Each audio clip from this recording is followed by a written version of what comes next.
Não, né? Bao nhiêu tiền chị? Ok, ok chị. À, hẹn gặp lại nha. Cảm ơn.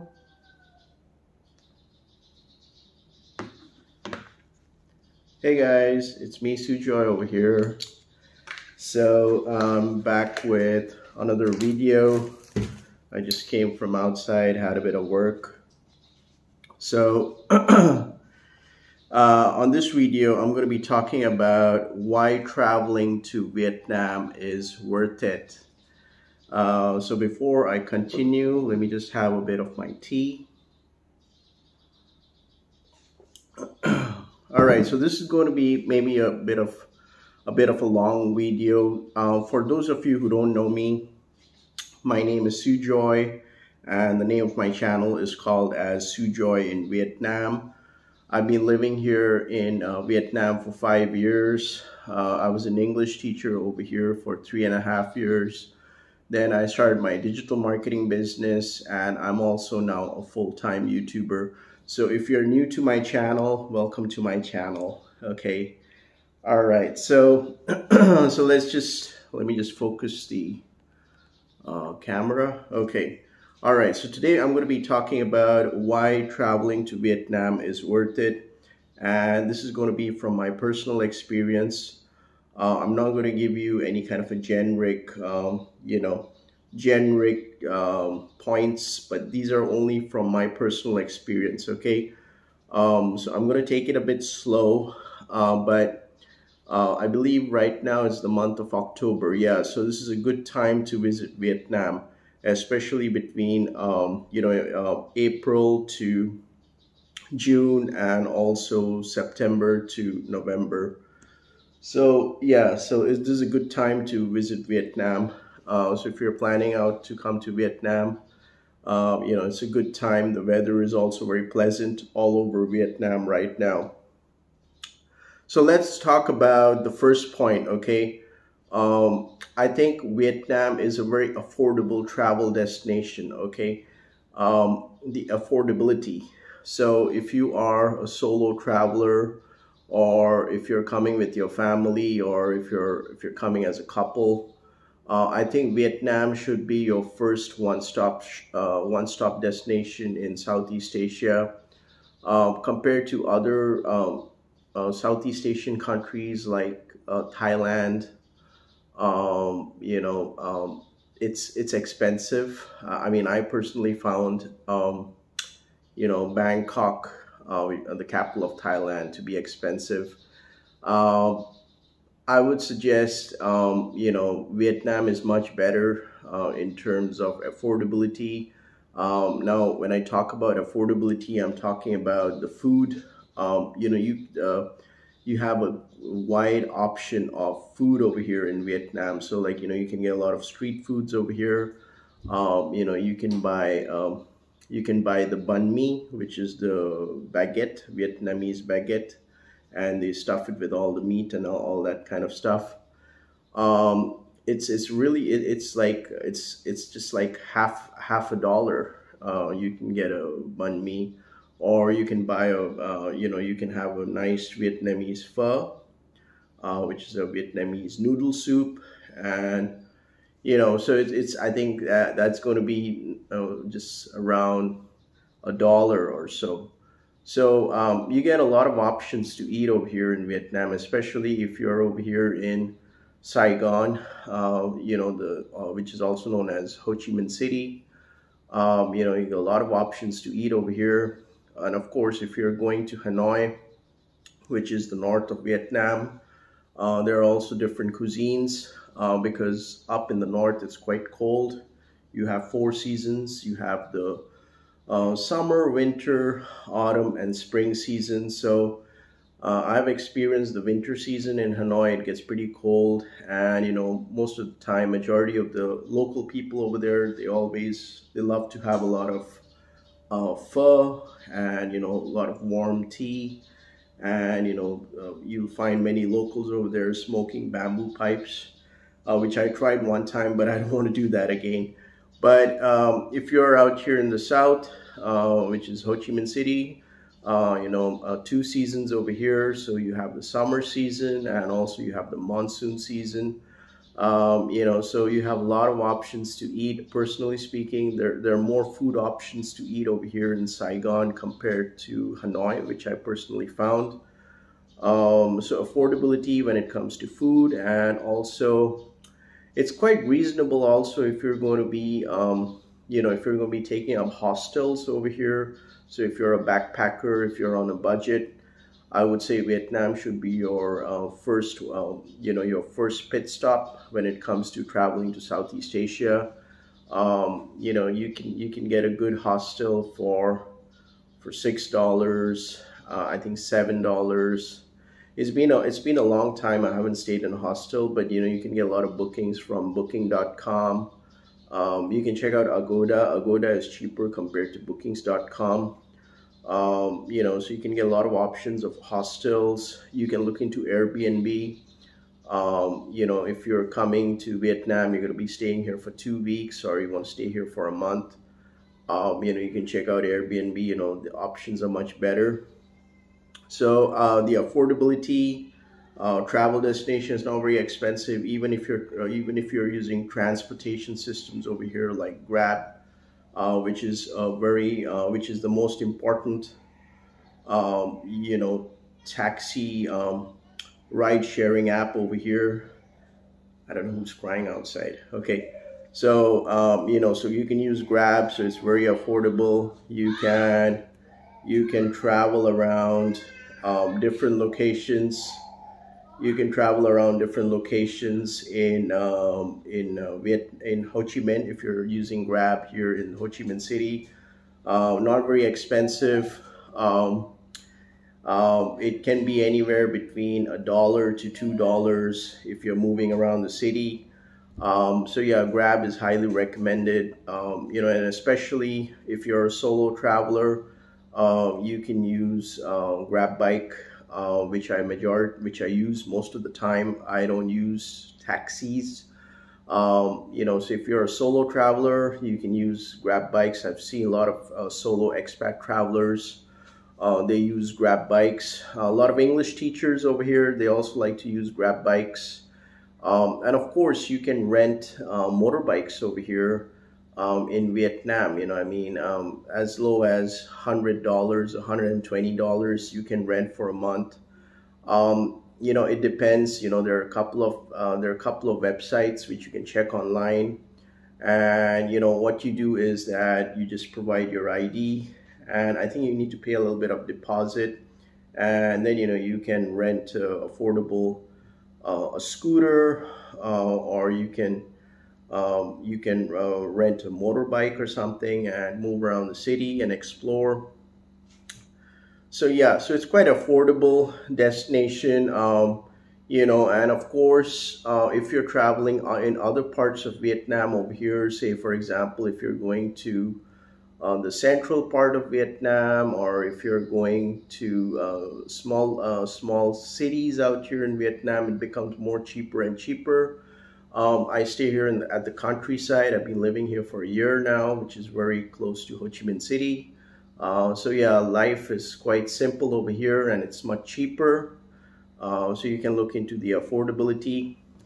The second point which I want to talk about would be the visa. Okay, so effective from 15th of August, I believe, which happened this year, Vietnam started rolling out the 3 months tourist visa. So you can come to Vietnam and stay here for 3 months. You can stay here as on a single entry visa, or you can even have a multiple entry visa.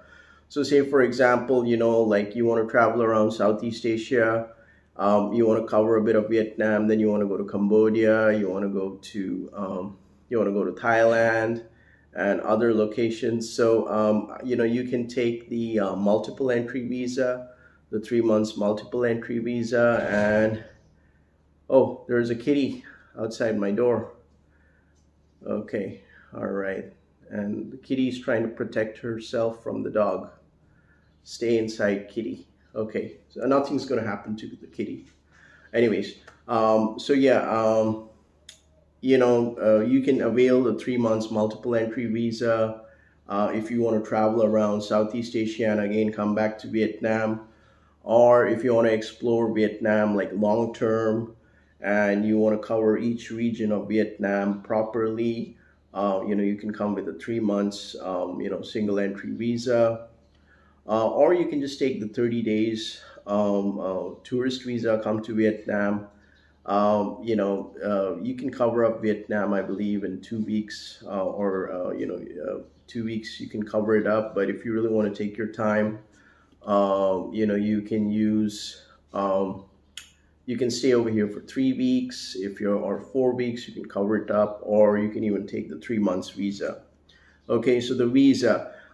Still, there's work in progress over here for Vietnam in terms of the visa structure. So I believe shortly Vietnam is going to be opening up with visa-free facilities for 100 plus countries, which also includes India, because I'm from India. So there have been a lot of there are a lot of Indian tourists who come to Vietnam, which is cool.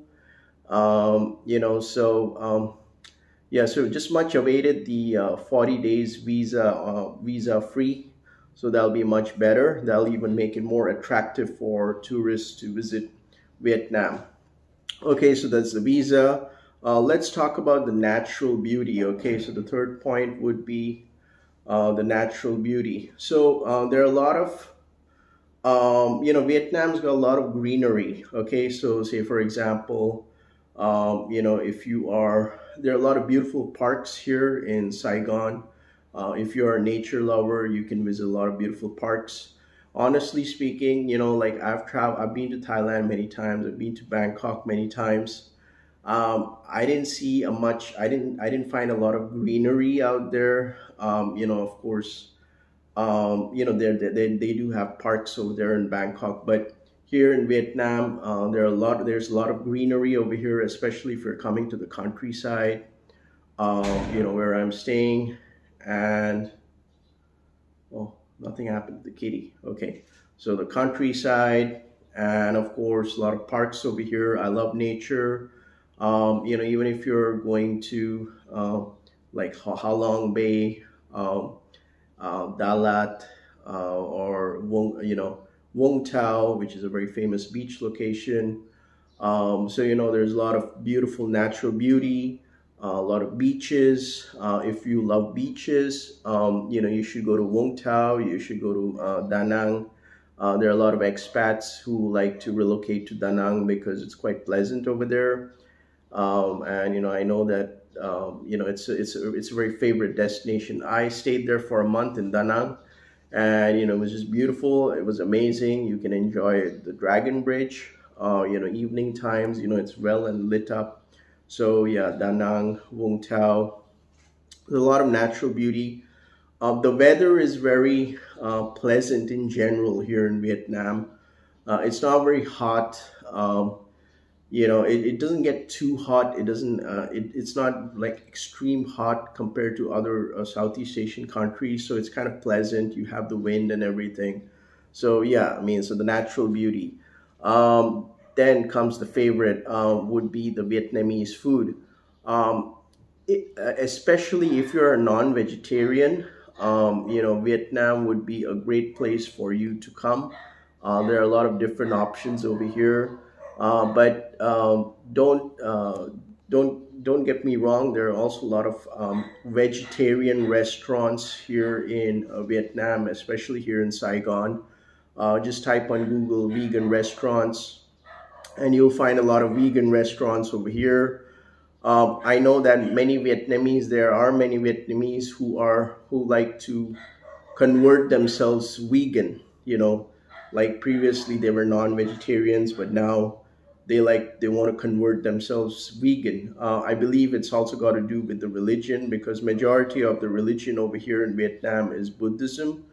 And of course, like my religion is Hinduism, so it kind of relates a bit. So yeah, so you won't have much of trouble finding vegetarian food as well. There are a lot of restaurants, a lot of convenience stores, mom and pop stores over here, like 7-Eleven, Circle K, GS25, where you can go inside and then you can get a lot of different options of food. You can have some vegetarian pre-cooked food. So yeah, there are a lot of food options over here in Vietnam. And of course, there are a lot of street foods over here in Vietnam, but you got to be a bit cautious because sometimes the street foods are not very hygienic. But like I said, you can get a banh mi for less than $1. You can get a pho for $1, or even less. So there are a lot of different options. It depends which regions you're traveling over here in Vietnam. So yeah, there are a lot of food options, especially if you're here in Saigon. You'll find a lot of eating joints over here. So you can just go to a simple eating joint. You can just sit outside and enjoy your food. And of course, you can even have the Vietnamese beer, because Vietnam ranks, I think, top five when it comes to beer consumption. So if you love drinking alcohol, if you're a beer lover, there are a lot of bars out here in Saigon where you can enjoy beer. There are also a lot of rooftop bars where you can have a lot of nice continental food, a lot of Italian restaurants over here. And of course, you have a lot of Western joints. You got McDonald's, Burger King. I don't know if Chuck's Burger is still there or not, but you have a lot of different Western joints. You can enjoy Mexican food. So it's got all the flavors. Okay, right. So that's the food. What did I forget? Okay, so now I just want to wrap up this video with some travel tips. So if you're coming to Vietnam, make sure to always stay hydrated over here, especially if you're in Saigon, because summertime, there's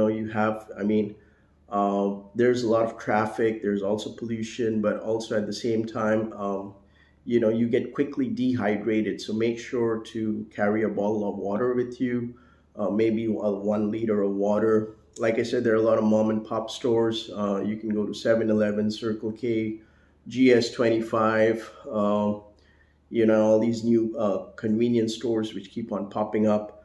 So just, if you're in District 1, which is like the heart of Ho Chi Minh City, which is the business district, where a lot of expats stay, you can find a lot of convenience stores. So yeah, so always stay hydrated. Second would be dress appropriately. What I mean to say is that Vietnam is still a very cultural country. It's still a very traditional country. So if you're going to sensitive, places like, visiting the Buddhist temple here in Vietnam, I would not recommend you wear your shorts and you go to a Buddhist temple. So just make sure you dress appropriately. Like I said, it's still a very cultural country, and for Vietnamese people are generally very traditional. They're also very cultural, so we have to respect that as an expat, as a foreigner. Okay. The third one would be you got to bargain wisely. Okay. So if you're going to a lot of these flea markets here, which you'll find here in Saigon, like if you go to Ben Thanh Market, which is a very famous kind of a flea market, you got to bargain. Okay, you got to haggle with them. You got to bargain, and just make sure that you don't end up paying a lot of money. So you have to bargain wisely. I would suggest get familiarized with the Vietnamese currency, which is the Vietnam Dong, prior to you coming here in Vietnam. Just understand the exchange rate between the US dollar and the Vietnam Dong. I believe $1 is equivalent to 24,000 300 Vietnam dong, if I'm right. So yeah, try to bargain wisely. Um, the fourth would be the street food. Be very careful.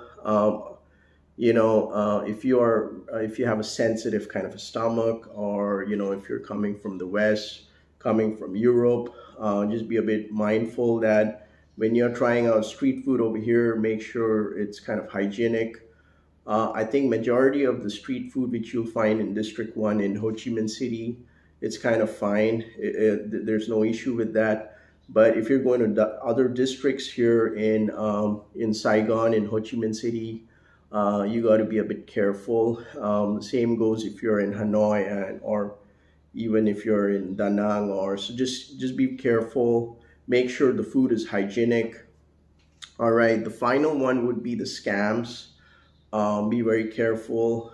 Like, don't get scammed over here. I made a couple of videos over here on my channel when it comes to avoiding Vietnamese scams. So just make sure you don't get scammed, and be very careful of your valuables. If you're carrying an iPhone, just make sure that, you just keep it very secured, and just be careful of your money. So you can check up these. I think you can check up a couple of my previous videos, how to avoid scams here in Vietnam. So just be a bit mindful about that.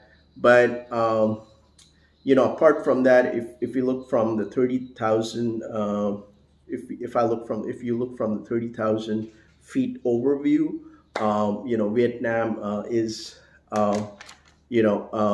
Vietnam is definitely worth traveling. Okay, and very affordable. So yeah, I mean, I just wanted to let you know about this because I've been living here for 5 years now. So if you like watching this video, make sure to like and subscribe to my channel. If you're traveling around in Southeast Asia and you want to start a successful online business, make sure to check the link down in the description below. It's a free access to exclusive webinar masterclass invite that will teach you how to start a successful online business, automated online business, and earn passive income while you're traveling around in Southeast Asia. So with that being said, you guys have a great day. This was me, Sujoy. Peace out.